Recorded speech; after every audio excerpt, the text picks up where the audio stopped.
Hi, I'm Dark Shades and I'm broadcasting out of the UK, well, out of the east of England to be precise.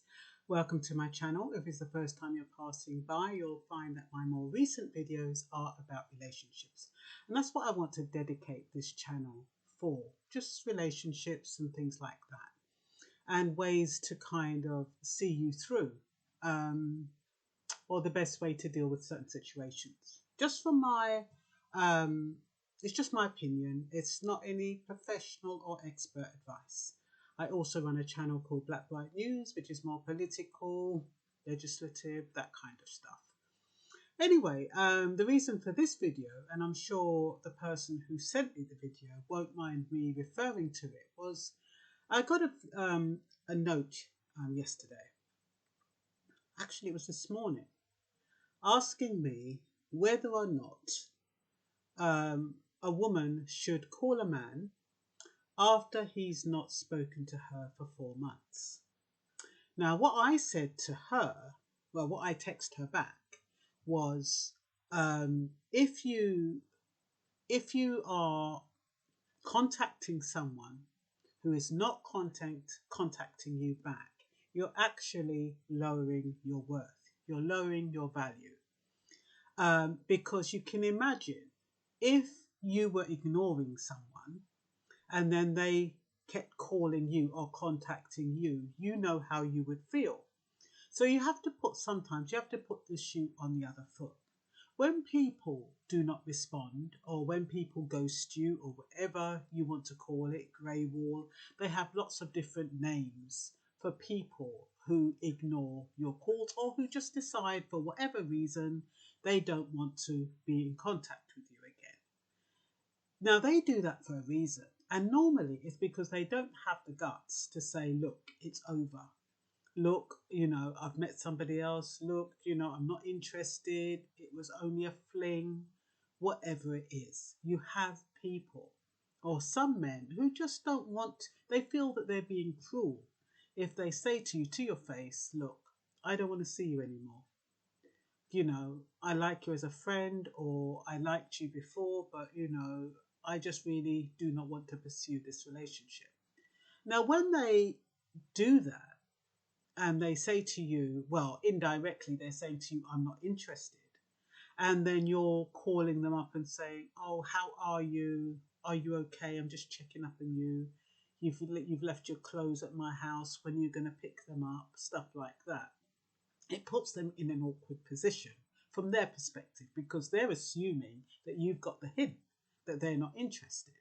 So when you call them and say, oh, I'm wondering how you are, they're left to kind of, if they pick up the phone, that is, they're left bumbling and, trying to find an excuse on how to speak to you in a way that's acceptable, but in a way that's not encouraging you. And that puts them in a very difficult position.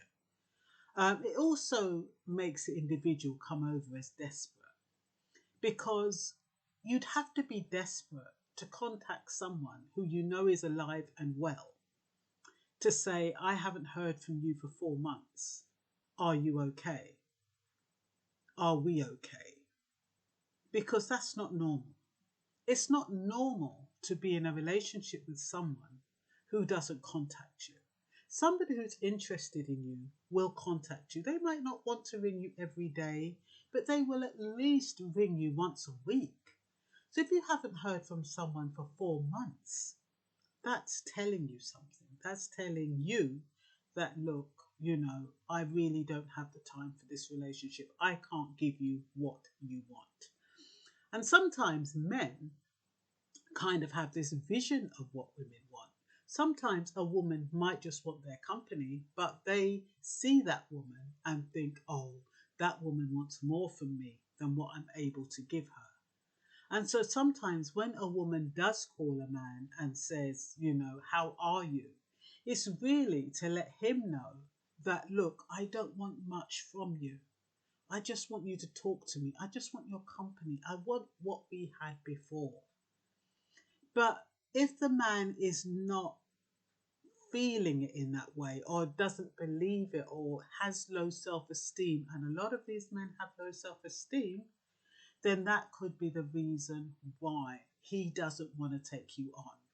Especially a lot of men feel as though they're punching above their weight. And so in this particular instance, if that man who hasn't called that woman for 4 months believes that she is up there, like she might have, I don't know what job she does, but supposing she's got a big job and she's got her own house and she drives her own car and, she's pretty well to do, and he hasn't got a job and he's sofa surfing, he's not going to believe that he is enough for that woman. So even when that woman is calling him and trying to convince him that he is enough, he is not going to accept it because he knows that she deserves better. So he's going to stay with who he feels comfortable with, who, when he's with this woman, he feels as though they're on the same level. He doesn't feel as though this woman is too good for him. And that is what sometimes happens. So when a man kind of withdraws, you just have to accept that this is his kind way of saying it's over. You do have some men who are bossy, or I don't even know what to call it, who are kind of cruel, and they just say, look, well, I'm going to see you. I done it done. Find somebody else. And, they make it clear that they don't want you. But not everybody has the guts. I don't even know whether it's guts. Sometimes people just don't want to see the hurt in someone else's eyes. They don't want to see that, so they avoid it. And they do avoid it by not contacting. So you have to ask yourself, what kind of person is it that you are so interested in? Why are you interested in that person? Especially if they're not returning your calls, especially if you haven't heard from them for 4 months. And you have to ask yourself, what is it? Why am I running him down? Why do I feel the need to call him? Why do I need to get him back in my space? Why do I feel the need to rescue him? A lot of women want to rescue men who are not as well to do as they are. They see it as a rescue mission. And so they think that by rescuing this man is then going to rely on them. It's a form of codependency.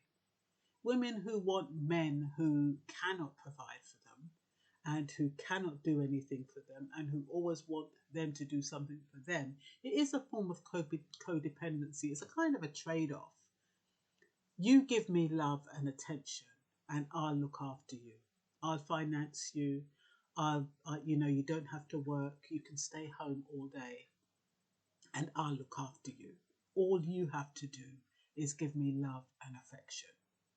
The thing is with that is that men might like it for a while, but most men want to feel needed. They want to have value. They want to feel self-assured. They want to be doing something. Most men, unless they're wockless, want to be nurtured or looked after by a woman. Most men want to fend for themselves. They don't want no woman minding them. Unless, like I said, they're wockless. And those kind of men, they kind of, regardless of how accomplished the woman is, they'll disrespect that woman because they're going to say in their head, what kind of values does she have? Doesn't she value herself? What is she doing with me? I'm not working. I'm sofa surfing. I'm going from one house. I don't live nowhere. I don't have no money. What is she doing with me? So when you're thinking about calling someone who hasn't been in touch with you for a while, try to put your shoe on the other foot and try to ask yourself, how would you feel? Ask yourself, what reasons might I not want to contact somebody or not want to be in contact with a person? Why might I grey wall someone or stonewall them? Why might I ignore them? And if when I'm ignoring them, they try to contact me, how is that going to make me feel? You're going to feel like crap. And that's exactly how you will make them feel. if they've got any kind of sensitivity at all. If you're calling them or running them down where they're showing you a blatant message that they've moved on. Like I said, you would need to know that they're alive and well, but from what this lady said to me, he is alive and well. He just hasn't contacted her. She just wants to contact him because he's left clothes at her house. She just wants to speak to him. And the funny thing is that as you approach New Year, it's a time you're kind of looking for new beginnings. And it's ironic that you take the old unhappy times to bring into your new beginning. Just to feel safe. Some people just want to have somebody there, whether they're good or bad, just to have something there. And you're not doing yourself a good service at all for going into the new year. The new year is about looking at yourself, looking at what you've accomplished throughout the year, looking how far you've come, looking at what you've learnt about yourself. What have you learnt about yourself this year or over the past year? Have you learned to be stronger? Are you more tolerant? Are you more patient? Are you looking at yourself with a sense of self-worth, with more confidence? Do you love yourself that little bit more? Are you not prepared to put up with toxic people or people that make you feel bad about yourself? Have you reached a point where you know that you look good and you're doing good and you can do better? Have you reached that point? Because that's sometimes what it takes. It takes re-evaluation of yourself, knowing that you are good enough as you are, knowing what you deserve, and you need somebody who is in a similar place as you. So that way the two of you can build each other up, the two of you supplement each other, the two of you, there's not one carrying the other, you're both even. That's what you call a healthy relationship, where one is carrying the other. I'm not talking about long-term relationships where things have gone tits up because of COVID or whatever, or because somebody's lost a job or somebody's been in an accident. I'm not talking about that. I'm talking about relatively new relationships over the past maybe year, 6 months, where you have been involved with somebody and you understand from how you're reacting to him and he's reacting to you that it's not a balanced relationship. It's not going to be healthy. This is the time you need healthy relationships. You need people who can carry you through the hard times. You don't need someone who you're having to pull to keep up with you while you're trying to keep up with yourself. So I think that is all. And also, what I wanted to say is that a lot of men, when they do ignore you and you start calling them, you're telling them that you are not wifey material.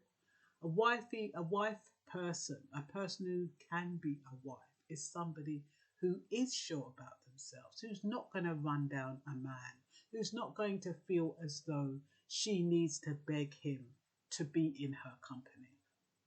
And this particular lady, that's how it's going to come over. You are so accomplished, but it's going to come over like you're begging him to come back to you.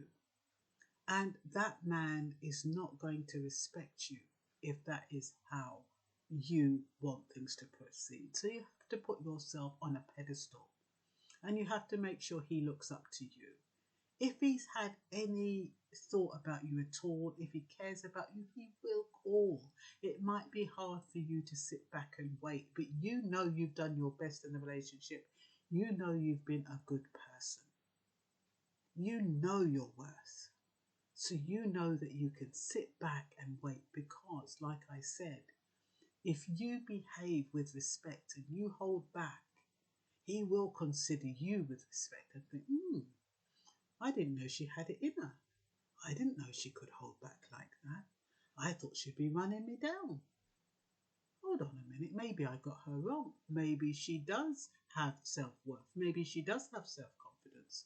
Maybe she's not as soft. Maybe she's not such a soft touch after all.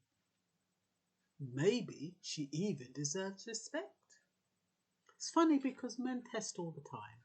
And sometimes, they test just by ignoring you sometimes, to see what your reaction is, to see how you're going to behave.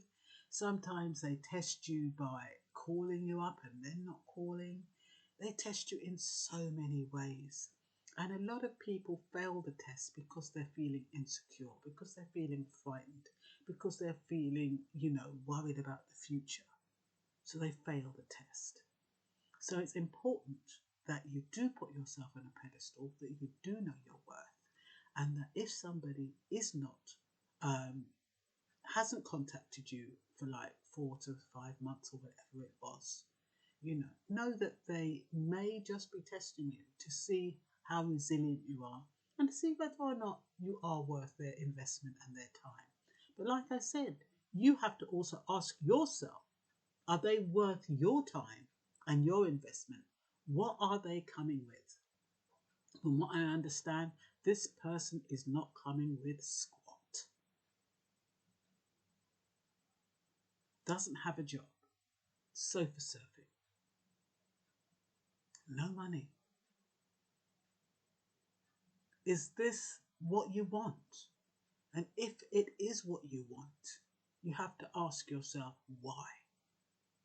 Why would I want to take somebody in my life going forward into the new year who's got squat and who cannot support me in any way and who might just give me a couple of compliments but does not really satisfy me emotionally, doesn't satisfy me physically, and doesn't satisfy me psychologically? Why do I want that person in my life? Is it just to say, I have someone? I don't care who it is, I have someone. And if that is the reason, you have to ask yourself, why is that important? And that's all for now. Bye-bye. Have a happy new year again. But I'll be saying this because, sometimes not everybody sees the same video. And as you enter a new year, that is the polite thing to do, isn't it?